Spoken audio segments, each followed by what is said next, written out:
Bonjour à tous et bienvenue dans cette nouvelle émission de Bonjour chez vous. C'est vendredi, la semaine est terminée. Nous disons Amen. Amen. J'espère que votre semaine a bien été, comme la mienne a bien été. La tienne a bien été. Super, mais c'était très très bien et j'étais très contente que tu animes Bonjour chez vous cette semaine. Ah, mais merci Aurélie. C'était très bien. Et merci Evelyne de m'avoir cédé ta place. Vraiment, c'est un honneur et je l'ai pris avec beaucoup de sérieux, beaucoup d'application. Evelyne revient bientôt. Evelyne revient bientôt. Et aujourd'hui, on va faire un thème en fait sur le miracle, que c'est un miracle est encore possible dans ta situation. On veut encourager les gens, on veut vous encourager frères et sœurs. Si vous êtes dans un temps difficile, peut-être même la situation semble impossible, elle semble bloquée, Dieu est encore actif et un miracle est encore possible dans votre situation. Et justement, en deuxième partie d'émission, dans la rubrique C'est mon histoire, nous aurons le témoignage de Paul et Marissa, le docteur Paul Sabat qui était là hier, qui nous a partagé autour de ce livre Fait pour vivre, va nous témoigner avec son épouse de comment ils ont vécu cette situation autour de la naissance de leur fille et surtout le miracle que Dieu a accompli dans leur vie. Dieu fait des miracles, il n'a pas changé. Il est le même hier, aujourd'hui et éternellement et nous le croyons. Amen. Et nous le déclarons. Et on commence l'émission tout de suite avec toi, Omer, dans la pensée du jour. Alors aujourd'hui, j'ai été envoyé par Dieu pour faire des déclarations sur ta vie, car je sens qu'il y a des nouvelles choses qui vont arriver. C'est aujourd'hui où Dieu va faire un miracle pour toi. C'est aujourd'hui que les larmes qui coulent de tes yeux vont commencer à sécher, car Dieu se lève pour toi. Aujourd'hui est une journée de bonnes nouvelles pour toi. Un miracle se forme dans le ciel de ta vie. Un miracle est possible dans ta situation. Crois-le encore, même si tout est désespéré. Dieu n'est pas indifférent à ta situation, car le Dieu que tu sers en réalité est le Dieu des cas désespérés. Il est le Dieu des problèmes sans solution. Il est le Dieu des sans nom et des sans avenir. Il est le Dieu des zéro faveurs qu'il change en personne de multiples faveurs, comme la robe de Joseph avait multiples couleurs. Ta vie va rayonner avec des multiples couleurs dans lesquelles Dieu va te revêtir de nouveau. Le Dieu que tu sers est le Dieu des gens condamnés par la médecine, mais guéris et par Dieu. Le Dieu que tu sers est le Dieu des chemins sans issue. Si tout est bloqué, sache que Dieu est le Dieu des déblocages. Il est le Dieu des prodiges et des miracles. Si les hommes ont dit non dans ton cas, si les hommes ont dit que c'est impossible, sache que Dieu te dit aujourd'hui que c'est possible. Si les hommes te disqualifient, Dieu te requalifie à nouveau. Si les hommes t'ont mis de côté, Dieu te recycle de nouveau et te rend utile comme il a recyclé le sein d'Abraham et de Sarah afin qu'ils puissent avoir des enfants. Il y a un recyclage qui prend part dans ta vie à partir de ce moment que tu écoutes ce message aujourd'hui. Si les hommes te rejettent, sache que Dieu t'accueille aujourd'hui.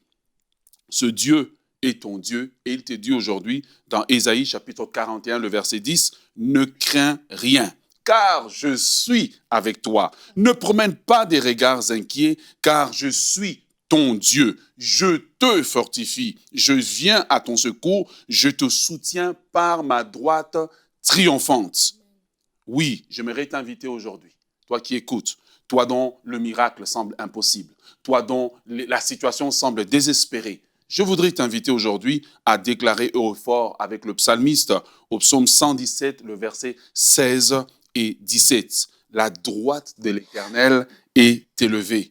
La droite de l'Éternel, dans ton cas, manifeste sa puissance. Je ne mourrai pas, je vivrai et je raconterai les hauts faits de l'Éternel. Et j'ai hâte au témoignage que tu viendras raconter de ce que Dieu a fait pour toi, car un miracle est en route. Un miracle se forme dans le ciel de ta vie et un miracle arrive maintenant. Amen. Wow. Amen. Merci beaucoup pour cette belle pensée. Un Encourageant. miracle, c'est encourageant. Un miracle est encore possible. Et j'aime trop ce type de thème, en fait, parce que oui, un miracle est encore possible. Des fois, on est dans des moments vraiment bloqués. On se dit, qu'est-ce qui va arriver? Qui peut me sortir de là? Oui, on peut parler de la maladie. On en a parlé mercredi dans l'émission, comment Dieu guérit, mardi, pardon, comment Dieu guérit et c'est la promesse de Dieu, la guérison divine. Mais je crois que dans d'autres domaines aussi, il y a des gens, peut-être, vous avez un dossier à la cour, peut-être c'est quelque chose au niveau du travail, il y a une injustice, et tu te dis, je vais perdre mon emploi, qui va me sortir de là? Je ne connais personne, je ne suis connecté à personne dans cet emploi qui peut parler en ma faveur. Mais j'aimerais te dire que oui, tu es connecté à quelqu'un qui peut parler en ta faveur, et cette personne est au-dessus de ton employeur, il est au-dessus du juge, il est au-dessus de toute autorité, il est le Dieu Tout-Puissant qui est ton Père, et tu peux vraiment faire appel à lui, à dire, Seigneur, oui, ce miracle est encore possible. Je crois, j'ai la foi, Amen. Je me fortifie, je sais que tu vas le faire. Tu l'as fait dans la vie d'autres personnes et tu fais aussi dans la mienne. L'une des choses que j'ai apprises, pardon Nadine, quand j'avais eu des difficultés, pour ceux qui connaissent un peu le témoignage que j'ai l'habitude de partager concernant les problèmes administratifs, j'ai appris à prier Dieu en disant, Seigneur, incline le cœur des rois en ma faveur. Et je parle de ça parce que toi, tu as dit qu'il y a des personnes qui sont dans des situations où vraiment, ils n'ont personne. Et c'est exactement comme ça que je me sentais à ce moment-là. J'avais personne vers qui me tourner. Et là, c'est vers Dieu que je me suis tournée, en fait. Et là, je me disais, Seigneur, de toute façon, j'ai personne. Il n'y a que toi maintenant. Donc, incline le cœur des rois en ma faveur parce que tu as la capacité de le faire. Et c'est ce que Dieu a fait. Je veux encourager les personnes qui nous écoutent aujourd'hui à ne pas tellement s'habituer à leur situation qu'elles en oublient que Dieu est le roi de gloire et qu'il est puissant et que rien n'est impossible à Dieu. Quelquefois, on est tellement resté dans un problème que c'est tout notre paysage, nos perspectives sont dans ce problème-là. Mais Dieu est le Dieu tout-puissant. Il est le Dieu de l'impossible. La Bible dit, il dit et la chose arrive. Donc, dès qu'il donne l'ordre, la chose n'a pas d'autre choix que d'arriver, en fait. Donc, j'encourage vraiment les personnes à réaliser cette chose aujourd'hui. Peut-être que la situation par laquelle vous passez, elle a tellement duré que vraiment, vous vous êtes habitué à cette situation. Mais changez vos habitudes. Habituez-vous dès aujourd'hui à comprendre que Dieu est puissant. Il est au-dessus de cette situation et qu'en un instant, elle peut changer et elle va changer, en fait.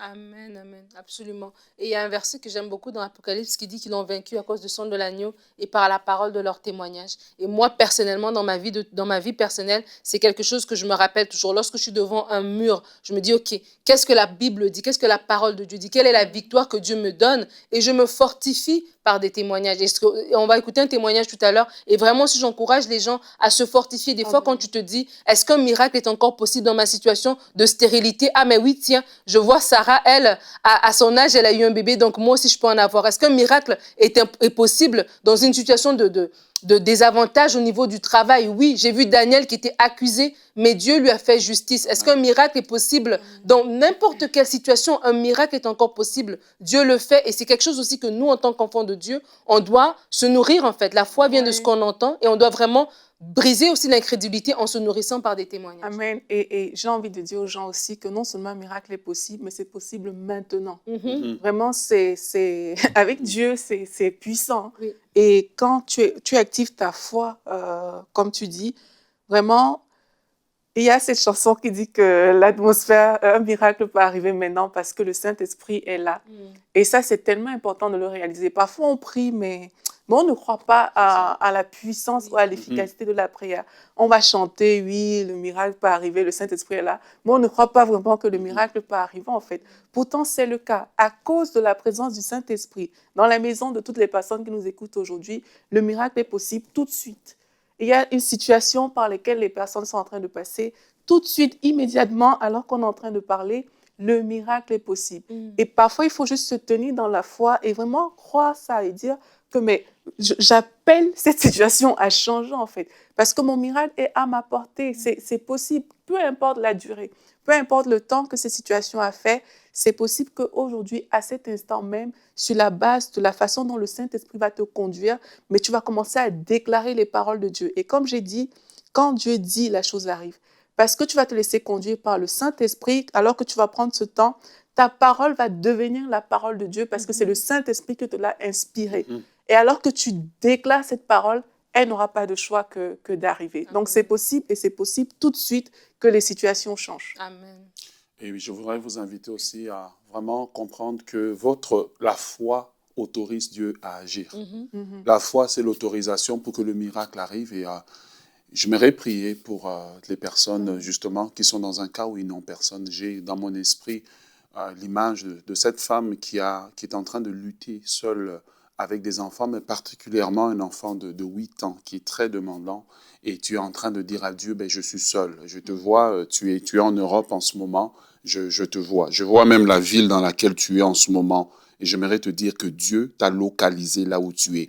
Comme la veuve de Sarepta a eu un miracle brutal auquel elle ne s'attendait pas, je commande des miracles brutaux d'arriver dans vos vies. Des miracles soudains, des miracles qui vont vous saisir et vous choquer. Comme l'apôtre Pierre était en prison, Dieu a sorti l'apôtre Pierre de prison. Les gens étaient choqués du miracle parce qu'ils priaient, mais ils ne s'attendaient pas à voir l'exaucement. Père de grâce, nous nous tenons devant toi, Dieu puissant, élevé au-dessus de tous les services administratifs, Dieu des veuves et des orphelins, Dieu de ceux qui n'ont pas de connexion, Dieu de ceux qui n'ont pas d'avenir, Dieu des zéro faveurs, Dieu des gens qui ne sont pas considérés, des gens qui sont disqualifiés avant même qu'ils aient essayé d'entamer le processus. Je veux prier, Seigneur, particulièrement pour cette femme qui est épuisée, qui lutte seule avec les enfants et qui ne sait pas comment s'en sortir. Je demande que ta main s'étende. Dieu, tu es le Dieu qui incline les cœurs des rois. Tu inclines en fait le cœur de ceux qui sont en autorité. Et je prie que tu inclines le cœur de ceux qui sont en autorité en faveur, Seigneur Dieu, de cette femme qui a besoin d'obtenir de l'aide au niveau des services sociaux. Cette femme qui sent qu'elle est en train d'être noyée. Nous demandons ta main. Nous prions, Seigneur Dieu, pour ceux qui ont besoin d'un miracle au niveau de leurs études. Ça fait peut-être 3 fois qu'ils reprennent encore le même niveau scolaire. Et ils ont besoin d'un miracle. Nous demandons au Dieu qui donne la faveur, au Dieu qui donne l'intelligence, mais qui incline aussi favorablement le cœur des enseignants d'intervenir. Et nous déclarons maintenant, pour quiconque a besoin d'un miracle au niveau de ses finances, un miracle au niveau de services administratifs, d'une justice qui doit être rendue, d'un héritage qui doit être partagé de façon juste, nous demandons que le Saint-Esprit maintenant étende sa main, que le Saint-Esprit bouge et qu'il y ait réellement des miracles soudains qui sont en train d'arriver au nom puissant de Jésus. Amen. Amen, amen. Merci beaucoup. Et on va voir ce que dit la Bible justement par rapport à cela. Notre verset du jour est dans Daniel 6, les versets 27 et 28. Il est le Dieu vivant et il subsiste éternellement. Son royaume ne sera jamais détruit et sa domination durera jusqu'à la fin. C'est lui qui délivre et qui sauve, qui accomplit des signes et des miracles dans le ciel et sur la terre. Amen. Et cette parole a été même prononcée par un roi païen pour dire que le miracle est possible. Et lorsque Dieu va intervenir, tous verront, tous vont pouvoir attester de sa grandeur dans votre vie. Il est ce Dieu-là. Alors nous allons tout de suite écouter le témoignage d'aujourd'hui dans la rubrique « C'est mon histoire ». Alors, on se retrouve pour la rubrique « C'est mon histoire ». Comme je l'ai annoncé aujourd'hui et hier, nous avons reçu sur le plateau le docteur Paul Sabat. Et aujourd'hui, il est avec son épouse Marissa. Bienvenue. Merci. Je suis vraiment contente de vous avoir avec nous aujourd'hui. Aujourd'hui, on va parler de témoignages qui englobent un peu l'histoire d'hier. Hier, on a parlé de votre livre « Fait pour vivre ». Pour ceux qui n'ont pas suivi l'émission d'hier, je vous recommande de la suivre. Et vous allez découvrir le témoignage en fait qui est derrière ce livre, qui est le témoignage de vie, en fait, de votre dernière fille, votre cadette Jessica, et tout ce qui était autour de ce témoignage. Aujourd'hui, on va parler de comment, en fait, pendant la grossesse, vous avez reçu une mauvaise nouvelle. Vous avez même reçu un conseil de la part du corps médical qui demandait d'arrêter cette vie, qui vous donnait des options, mais vous avez choisi la vie. Et aujourd'hui, Jessica est une grande fille, une jolie fille pleine de santé, en bonne santé, pleine de joie, qui fait la joie de sa famille. Mais ça n'a pas commencé, l'histoire n'a pas bien commencé. Elle a commencé avec un diagnostic quand même assez difficile. Donc, Marissa, je vais vous donner la parole parce que le docteur Paul m'a dit que c'est plus vous, en tant que femme, qui pouvez vraiment partager ça. Comment ça a commencé, en fait? Vous étiez enceinte, vous allez à l'hôpital. On était enceinte, on était arrivé à 20 semaines. La grossesse, elle avait procédé normalement, tout était beau. Et puis, on faisait notre échographie de la 20e semaine et puis on s'attendait à savoir le sexe du bébé et tout ça. Alors, on nous annonce que c'était une petite fille. On était bien contents. On avait déjà une fille et un garçon et puis on avait maintenant une fille. Alors, on était quelques minutes, disons, je vais dire plus ou moins 45 minutes. On essayait, différentes personnes essayaient de voir qu'est-ce qu'il allait faire. Ils faisaient des tests, etc. L'échographie, en tout cas, quelques 45 minutes plus tard, le médecin vient nous voir et puis c'est à ce moment-là qu'elle nous annonce qu'il y avait un problème et qu'on avait un problème avec un bébé trisomie, avec un problème cardiaque. Alors, tout ça, c'était comme une grande surprise, beaucoup de choses à réfléchir et à avaler. Et puis, à ce moment-là, le médecin nous a même suggéré, si on pensait possiblement de faire un avortement, c'était le temps d'y réfléchir. À 20 semaines. À 20 semaines.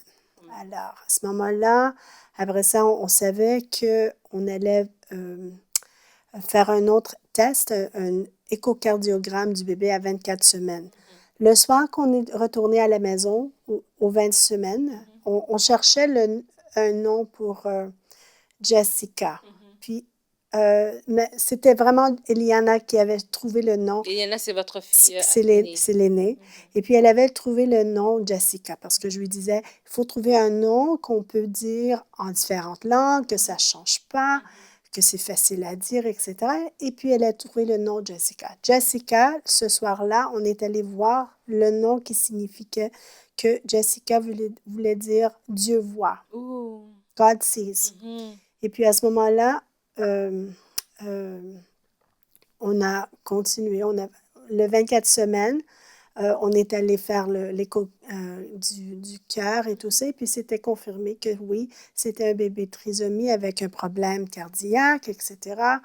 Et puis, à ce moment-là, le médecin encore nous suggère, un autre médecin nous suggère vraiment si on voulait faire l'avortement ou procéder à quelque chose de ce genre parce que c'était un bébé qui allait être déformé physiquement et mentalement très lourdement difficile. handicapé. Un cas lourd, voilà. Un cas lourd.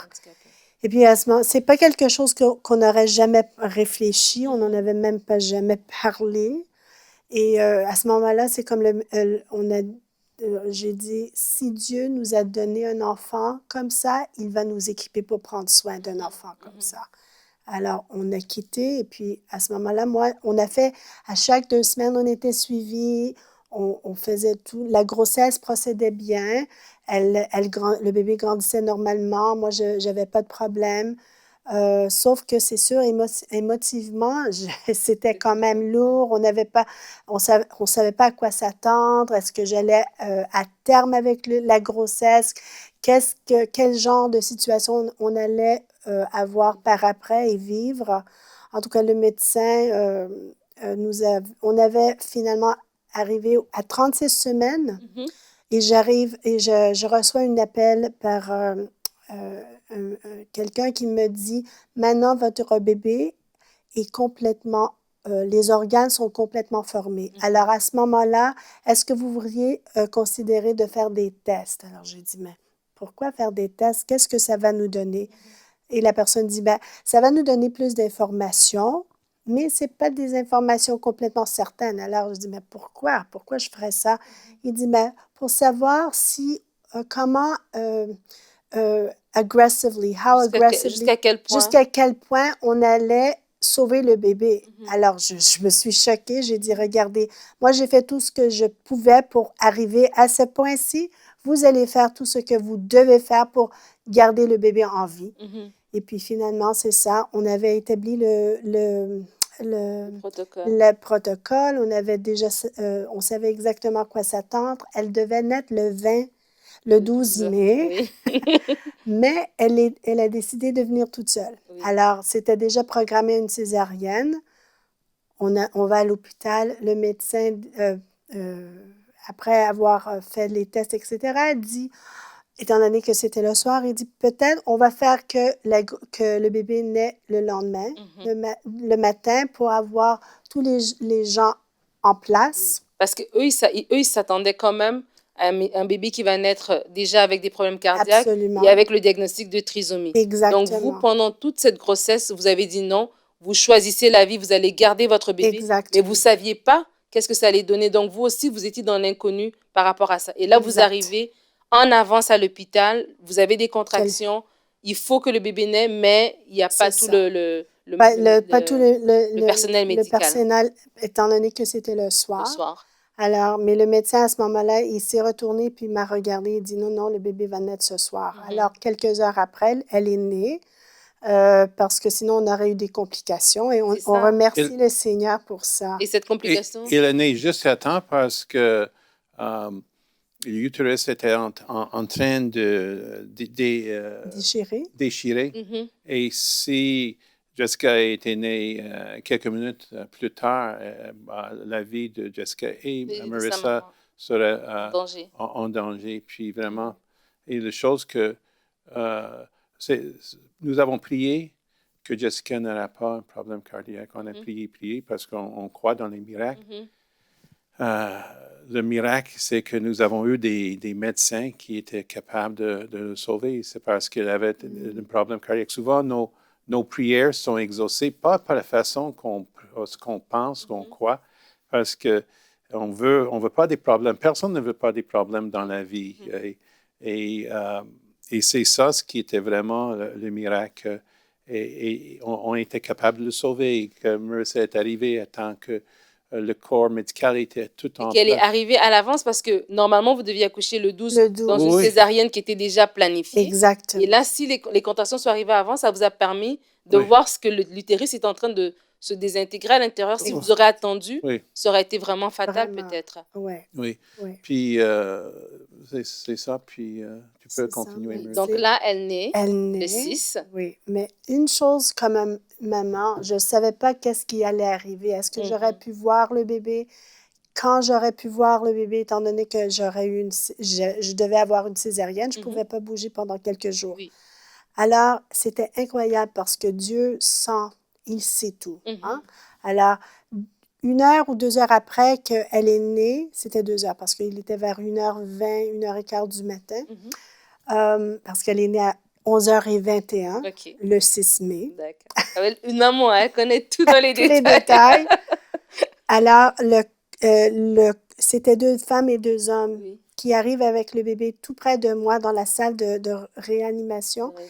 Elle était dans une incubator. Oui, un incubateur. Oui. Une des femmes me regarde, elle dit « Un moment ». Elle ouvre l'incubateur, elle prend le bébé, elle me donne le bébé. C'était comme Dieu est si bon. Oui. Alors, j'ai dit à Jessica, « Jessica, you fight, little girl, you fight. Oui. Bats-toi, Jessica, bats-toi. » Et elle a pris le bébé, elle est partie avec. Mon mari a suivi parce qu'il était avec Jessica pendant tout le temps, étant donné que moi, je ne pouvais pas être là. Et puis, c'est ça, Jessica s'est battue. Mais la belle chose, c'est que le 12 mai, le jour qu'elle devait naître, c'est le jour où on a fait la procédure. Parce qu'elle avait quand même un problème cardiaque. Elle n'était pas trisomique à la naissance comme qui avait été prévu. Donc, Dieu avait déjà fait un premier miracle. Exactement. Elle avait un problème cardiaque qui demandait une intervention qui a eu lieu le 12 mai. Exactement. Mais je dis toujours, des enfants trisomiques sont des enfants les plus heureux et donnent le plus grand bonheur. Tellement doux. Oui, et puis c'est triste qu'on avorte des enfants trisomiques comme ils voulaient qu'on... C'est ça. Donc, le conseil des médecins d'avorter n'était pas un bon conseil du tout. Absolument. Et là, il y a un miracle que tu m'avais parlé avant, que le jour de l'opération, il doit faire une opération, mais il faut qu'il ait une ouverture, une valve, c'est ça? Oui, il faut qu'il y ait des blocs, le valve, parce que le valve était, on a dit, critiquement fermé. Mais il y avait un tout petit trou, 0,2 mm. C'est juste 0,2. Wow. Parce que pendant la procédure, il peut causer le cœur éclaté s'il va dans pas de bonne perforation du cœur.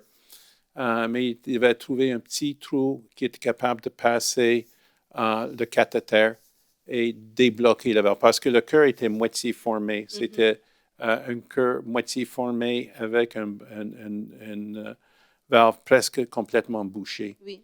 Donc, c'est pas vivable. Et quand ils ont fait la procédure, graduellement, son cœur a commencé à former. C'était vraiment, pour nous, c'est un miracle, ça. Et on était capable de quitter après 5 semaines. C'était des semaines très difficiles. Hein? On était au NICU, aux soins intensifs des enfants, des moments des hauts et des bas, c'est sûr. Mais Dieu avait la main sur elle. Et puis, on est sorti de là 5 semaines après. Et chaque famille qui était présente, parce qu'il y a une salle de famille, chacun avait une histoire triste, des défis avec leurs enfants, mais chaque parent, il accrochait à la vie pour leurs enfants. Ils avaient tout le choix, souvent, de les avorter, mais ils ont décidé non, comme nous. Oui. Et on ne peut pas jamais prévoir qu'est-ce qui va arriver. On garde toujours l'espoir. Et on dit, parce qu'il y a des parents qui ont perdu leurs enfants. On ne dit pas, est-ce qu'ils avaient tort? Non, ils n'avaient pas tort, mais ils ont donné la chance de la vie. Sinon, on ne sait jamais qu'est-ce qui sera l'aboutement de nos efforts. Puis il faut faire des efforts. C'est ça que j'écris dans le livre. Il faut toujours... ça, en fait, il y a un lien avec ce livre ici parce que votre histoire, c'est cette histoire miraculeuse qu'aujourd'hui, Jessica, on va juste dire qu'elle est en parfaite santé. Absolument. Elle va super bien. Elle vous apporte de la joie. C'est un enfant. Ce n'est pas parce qu'un enfant est 5 semaines ou 6 semaines, ce n'est pas un être humain. C'est un être humain, un bâtiment du cœur. Tout commence à former à 9 semaines. On a des bras, des jambes. C'est un enfant. Même si le gouvernement dit non, vous avez le droit de vous débarrasser de votre enfant, ce n'est pas la bonne chose à faire parce que c'est un être humain. Est-ce qu'on peut avoir des problèmes? Toujours. La vie est pleine de problèmes. Oui. Si on cherche toujours pas de problèmes, on va avoir une vie stérile. On va manquer la joie que la vie peut nous apporter. Aussi, ça peut nous porter de la peine, mais avec la peine, il y a la joie. Et il faut toujours supporter la vie à n'importe quel point. Et on dit, mais ce n'est pas un être autonome, mais on n'est jamais autonome. Oui. Moi, je ne suis pas autonome. Si je n'avais pas ma femme à côté de moi, je n'arriverais jamais à mes rendez-vous ou porter des belles vestes comme ça. C'est ça. Merci beaucoup d'être venu. Merci de nous avoir partagé ce témoignage. Et ce livre, je vous rappelle qu'il est disponible sur faitpourvivre.com et sur Boutique Inspiration. Fait pour vivre, un plaidoyer pour la vie que Dr. Paul Sabah. Merci Marissa, merci d'être venue. Merci. Nous bénissons le Seigneur, notre Dieu est merveilleux. Il est le Dieu qui fait des miracles et des prodiges. Il fait des choses grandes. Rien ne lui est impossible. Et vraiment, mon frère, ma sœur, je t'encourage à te fortifier. Je t'encourage à croire à ce Dieu-là, à réouvrir ta parole, à dire dans tes temps de prière, dans ton lieu secret, Saint-Esprit, ouvre mes yeux. Montre-moi la parole. Montre-moi ce que dit la Bible par rapport à cette situation. Et je suis certaine que tu retrouveras l'encouragement que tu as besoin pour bâtir ta foi, pour la fortifier. Parce que oui, Dieu est fidèle. Dieu n'a pas changé. Il fait encore des miracles. Nous vous souhaitons un excellent week-end dans la présence de Dieu. Nous vous bénissons, nous vous aimons. Bonjour chez vous.